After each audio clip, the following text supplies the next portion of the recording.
There's tons of rumors going around right now, son. Are you not scared? If you didn't do nothing, I nothing to be worried about. I know, that's all I was listening. You didn't do nothing right. Good, so. Is this the police? Yes, it is. I need somebody to come to my home right now. I have a missing child. On March 9th, 2021, police officers in St. Johns County, Florida, received a distress call from Stacy Bailey to report that her 13-year-old daughter, Tristan, was missing. Tristan Bailey is missing. Deputies say she was last seen during the overnight hours at the amenities center in the Durbin Crossing subdivision. During the 911 call, Stacy explained that Tristan had been discovered missing that morning after a sibling went to get her for breakfast. While the dispatcher tried to calm Stacy, the distraught mother hinted that Tristan was last seen at midnight speaking with an unknown boy wearing a backward white baseball cap on a video chat in the garage. Can you go room by room with me? I did. Take a big breath. I had my whole family. Was she supposed to be sleeping in her room? Yeah. The last time somebody saw her was at midnight. Was last night? Yep. News of Tristan's disappearance spread like wildfire, and residents in the neighborhood immediately launched a search, with the police joining them later and, in an attempt to locate her, tried to ping her cell phone. However, what started as a missing child investigation soon turned out to be the beginning of an unforgettable nightmare. 8 hours after the girl's family called 911 to report her missing, officers received a call that could potentially lead them to Tristan. However, the nature of the call soon revealed a much darker reality. Hello? Hi, this is Operator Hartsville Sheriff's Office. Your phone called 911. Is everything okay? No, I found the missing girl. Okay, where are you? I'm at the end of Saddlestone Drive in Durbin Crossing. There's at the end of the street, there's a retention pond on the other piece of property. Okay, so you said you found her at 601 Saddlestone Circle, or Saddlestone Drive? Yeah, at the end of that, if you come back to the pond, at the southern end of it, she's about 25 feet in the woods. She's in the woods, not in the pond? She's in the woods back here behind the pond. Yes, sir. No, She's wearing I'm about what 25 color? feet away. It looks like black shorts, black Nike shorts, and a black shirt. And she's not moving, correct? No, there's bugs flying all over. I don't think she's alive. This was an exhausting search by the neighborhood, by the St. Johns County Sheriff's Office. We have located a body that is preliminarily identified as Tristan Bailey.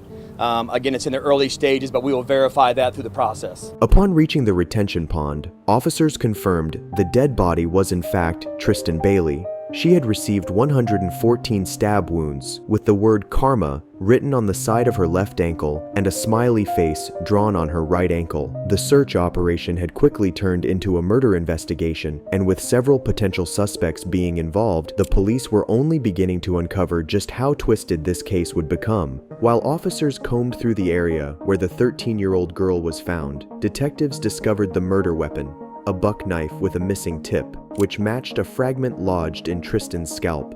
As the investigation progressed, detectives obtained CCTV footage from a neighborhood resident that would be what law enforcement needed to break this case wide open.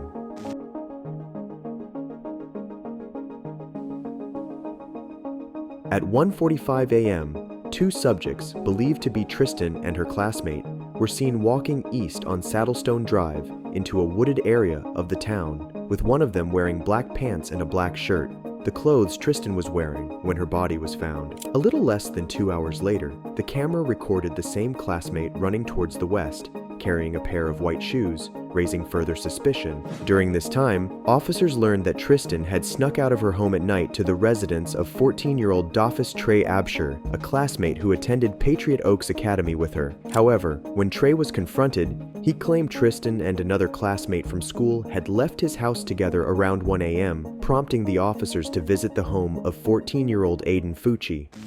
Hey, are you Aiden? Yes, ma'am. Hey, I'm Detective Police Officer with the Sheriff's Office. We're trying to figure out where Tristan's at, and I'm not trying to get you in trouble or anything like that. Obviously, I'm more concerned right now about her safety and what she's doing and where she could be hanging out. You're telling him that there may be another path that he's maybe staying at? Or she's staying at? What's the path? There's like a trail that goes super deep down there. Down into the woods? Yes, ma'am. Okay. Have you heard from her at all? No? Okay. All right. So, are you willing to kind of give me a statement about what's going on? with her? Yeah, so we're at Trey's house, and then I stayed there till probably like 1:50 a.m. And then I was really late to be home, so I just had to leave, or else my mom would like seriously just kill me. Okay. So we started walking home, and then next to like where that brick wall starts up there, Okay. is where like she touched my and I like pushed her off me real hard, and then I just kind of like I kind of walked away out of anger. I didn't So really why look at did her, why did and she do that though? Was she like, were y'all talking about like? She's a Oh, she's a. What you're saying? Okay. The officers were shocked by Aiden's unsettling comment about Tristan, but as he went on, Aiden claimed he walked with Tristan to North Durban Parkway, where she turned towards her street to head home, and then he left, arriving at his own house 2 hours later. However, the officers found his timeline suspicious and asked him to clarify, as the walk from the parkway to his house was only about 30 minutes. She has a guy who usually sells her stuff, and she says she bangs him. He's like 20 something. She's told you about this before? Yeah, she told me and Trey about it. And this guy's like, who is this guy? Do you know his name? I don't know, but all I know is that he crashed this bar. Okay. After like barely sells someone already know. Okay. So what does he normally sell her? She said that she can buy like acids, LSD, mushrooms. Do you know where he lives? No. Did he say he's 20? Do you know what he looks like?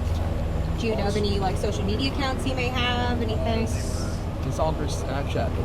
Okay. She said that he blocked her, I guess, like after she went through something like that. When did that happen? Can you tell you about that? A while ago. It's weird. She's just like always chopping up these people up. Okay. All right. So you said she grabbed you, and then obviously you said you shoved her and you just took off at that point. Where did you see her last? Right, like after she touched me. So right over in this area? Not only did Aiden change his story to say he and Tristan continued walking north along North Durban Parkway and got into an altercation, but he also claimed she might have been with a drug dealer in his 20s, whom she communicates with through Snapchat. Investigators later found that drug dealer and determined he had nothing to do with the murder case. Since Aiden and Trey were the last to see Tristan, they were taken into custody and placed in the backseat of a police cruiser where they recorded a supposed message for Tristan, seemingly unaware of the gravity of their situation. We're having fun in a f***ing cop car. Yep. Tristan. What's up, guys? Yep. Tristan, if you f***ing walk out the damn... When you see this in a month... As if that wasn't enough, Aiden posted a selfie for Snapchat with the caption, "Hey guys, has anybody seen Tristan lately?" The photo sparked outrage online, and when the investigative team was notified, they seized Aiden's phone, suspecting it might contain evidence related to the case, and later put the two boys in separate patrol cars. Aiden was then advised of his Miranda rights. You understand each of these rights if I've explained them to you? Yes, sir. Okay. With these rights in mind, do you wish to talk to us now? No, sir. Okay. So you don't want to talk to us? That's fine. I told y'all what happened. But I can't really tell y'all anymore. I don't really know what happened. No, if you don't, that's fine. You don't want to talk to us, you don't have to talk to us. Meanwhile, police officers secured his house with crime scene tape as they awaited a search warrant to continue their investigation. However, even after his phone was confiscated, he attempted to contact someone using Siri. Hey Siri, text Dream Girl, they took my phone, I'm using Siri, and I love you, bye. Hey Siri, text Dream Girl, please stick with me through this. Sorry, I missed that. Could you say it again, please? Please stick with me through this. I'm sorry. It is unclear what Aiden's motive for attempting to send the message and who it was meant for. Perhaps he really didn't have anything to do with Tristan's death and was afraid and needed comfort during the stressful situation.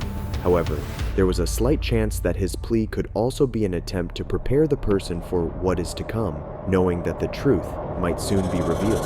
Soon after, Aiden and Trey were transported to the station and were settled in for a long night. But before being confronted, Aiden was allowed to see his parents, who were struggling with the reality that their 14-year-old son was now a suspect in a serious murder investigation. You don't speak until Andy comes. You didn't have to speak in the cop car. You don't have to speak anywhere until your attorney comes, which is Andy. Andy, like that, we know? Yes. So Super you Andy. did not have to speak in none of the cop cars. You didn't have to speak anywhere until he was present. You just say, "I'm not speaking to my attorney's here." That was it. Have they been asking you questions? Well, they asked like what color is my hair and what color are my eyes and all that, and how tall I am, and then where he lived. You know they found this girl, right? Where? In our neighborhood, down our main street. Is she good? No, No, she's not. she's dead. That's why this is very important. It's all on you right now. That ain't my problem. You were He the was last the one last with one her. seen with her. So right now, it's facing you right now, son. So however you talk, you breathe, you think, then you respond. This is very serious, Aiden. You can't act like I don't know. I don't know. You can't, and you can't You say nothing understand that's this is gonna mess you serious? Clearly. You understand, right? Mm-hmm. up. Everything you say will affect you. That Snapchat that you did was not very smart. Not good at either. all. Now we have people wanting to burn our house down and our cars down because of that Snapchat thing you did. It's all over. You're all over the internet and everywhere. Social media. It is on social media. You'll probably come stay with me after we get done with this, just for your well, safe being. Rather than encourage the boy to cooperate, Aiden's parents instructed him not to speak with the detectives until his attorney arrived, almost as if they knew something or maybe didn't want to jeopardize his freedom, considering he was the last person to see Tristan. While Aiden insisted that he knew nothing about Tristan's death, showing no sympathy whatsoever, his parents questioned him about what happened that night, unaware that they were being recorded. What were you doing outside late at night? Well, at Trey's house, hanging out with them. Did you kiss or do anything with this girl? Be honest as you can to them. To Andy, your lawyer. Yes. Yeah, I kissed her. Anything further? Yeah, I know. So your DNA is going to be on her. So everyone thinks that you and another kid killed or raped her. And that's going around social media pretty fast right now. Clearly devastated by the situation, his parents pressed him for his side of the story, but Aiden remained unmoved, avoiding eye contact and responding with vague, disinterested mumbles. Did she really grab you and you just really pushed her, or was that? No, she did. Okay. You don't know what happened to her after you pushed her? Did she say ow or get mad? And she said Aiden. She was like, Aiden. I was like, I pushed her, but I just told her to back off. Then she walked up. Do you know what direction she walked it? Probably the other way, because she wasn't next to me anymore. You didn't look back or nothing? Mm-hmm. There's tons of rumors going around right now, son. You're not scared? Not really. Not really? I'm a little scared, but If you didn't do nothing, I'd be worried about. You know, so I was listening. You didn't do nothing right. that's all. It's a hell of a bad time, bad spot.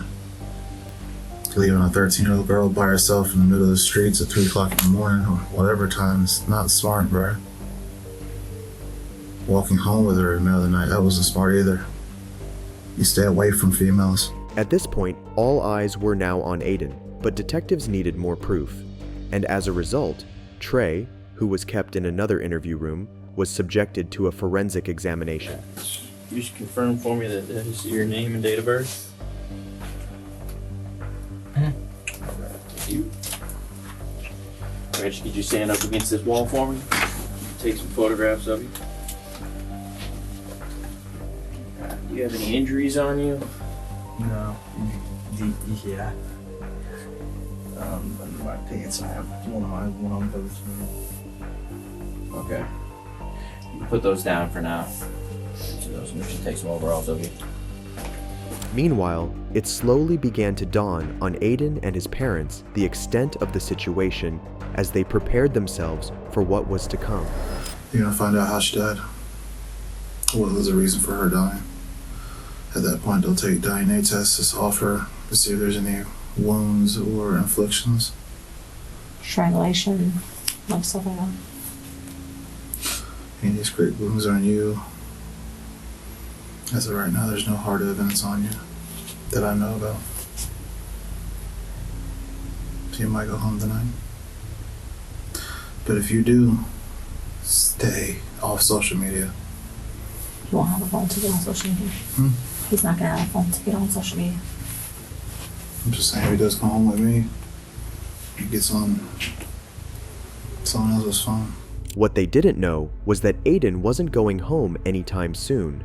Shortly after, they were served a search warrant for his phone just as the forensics team arrived to conduct his examination.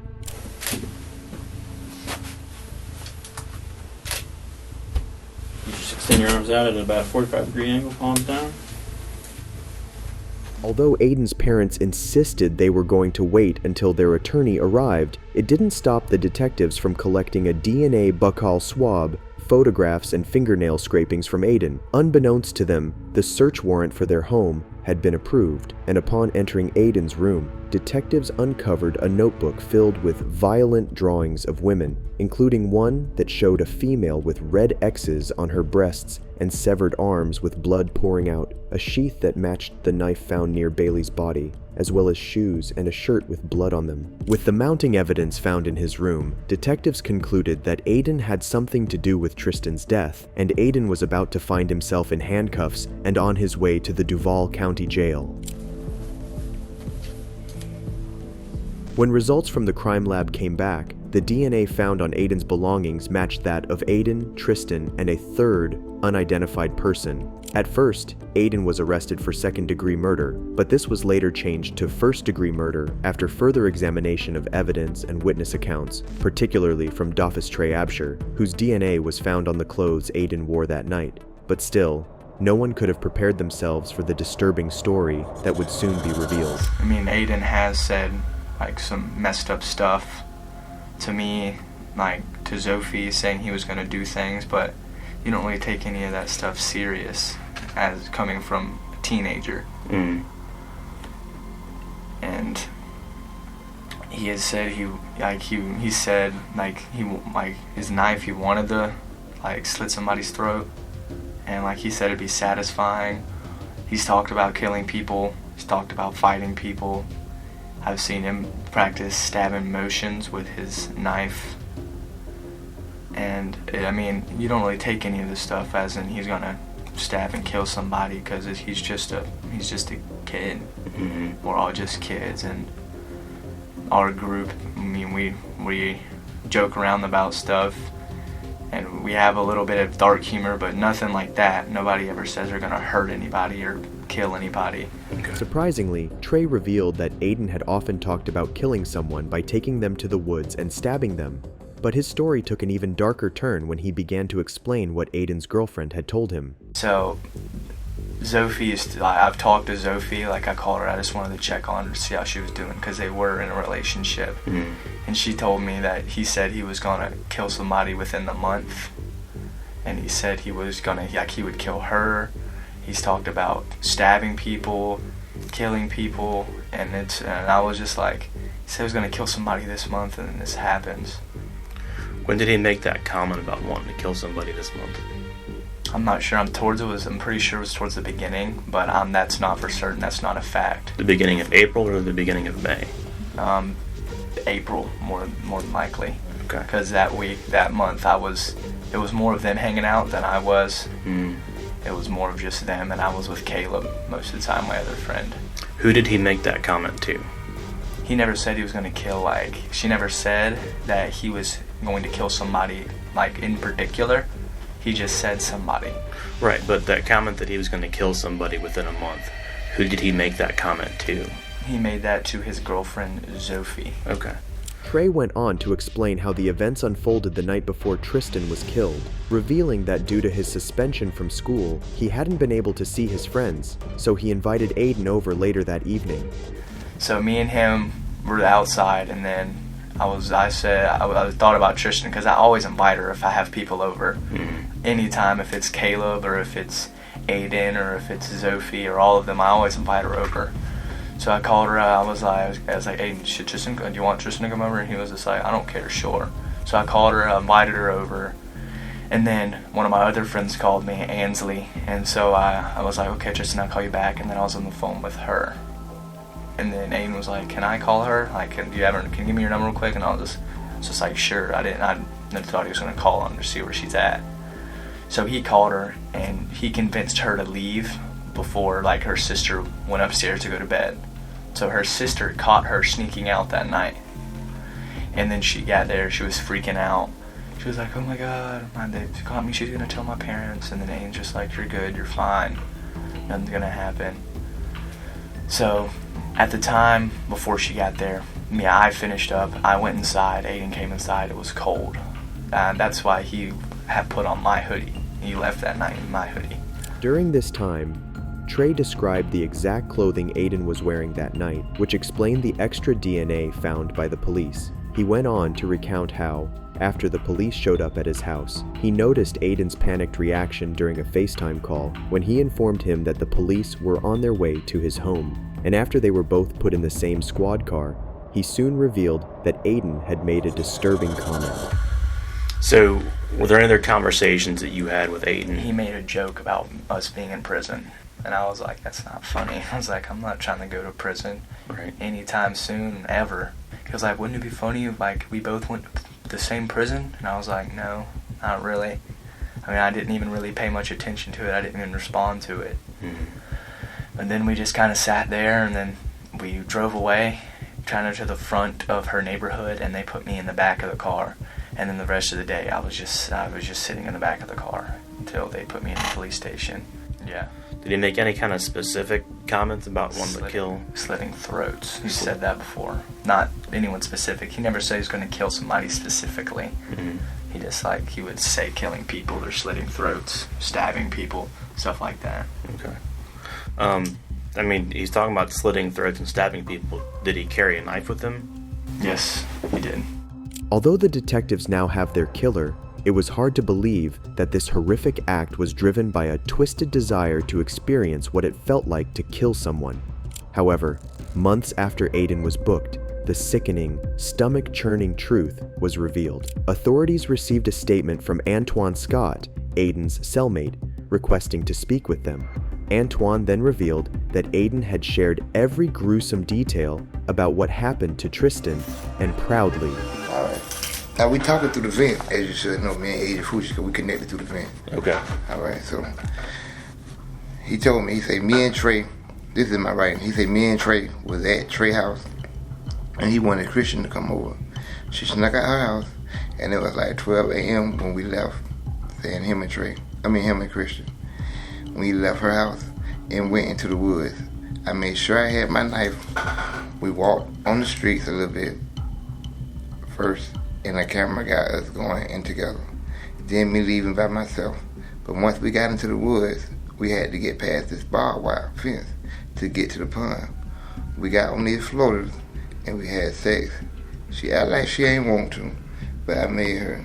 It was good. I came inside her a little bit, and that shit was on my mind. So I said to myself, she got to die. Man, I just snapped, and I stabbed her a lot of times. She was yelling my name.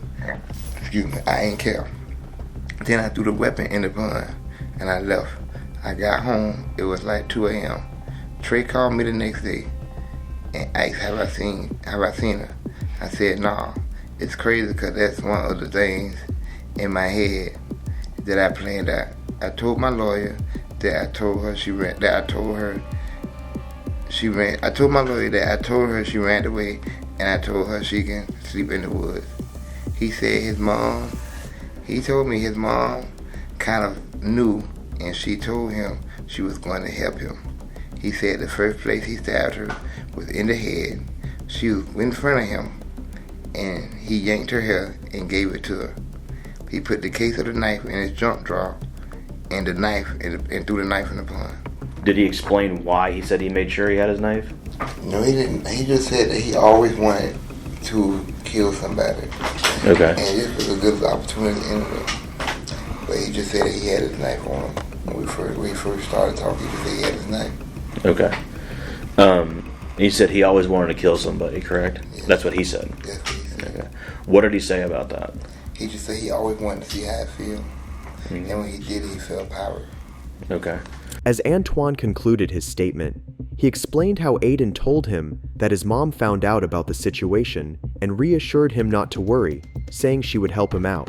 And in an unexpected turn of events, Aiden's mother, Crystal Smith, was charged with evidence tampering, a third-degree felony, after a surveillance video showed her retrieving Aiden's blood-stained jeans from his bedroom and washing them following his arrest. During the court proceedings in August 2021, Aiden appeared on a video feed from the Duval County Jail, wearing an orange jumpsuit and a confused expression.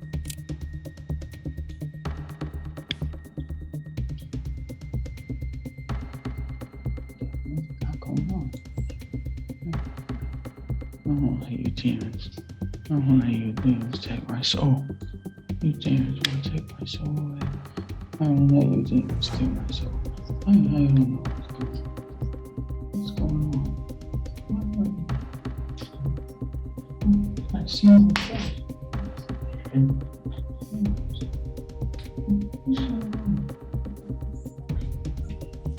What you got going on? Why am I here? I just want to talk to my mom and dad. What's going on? What's going on?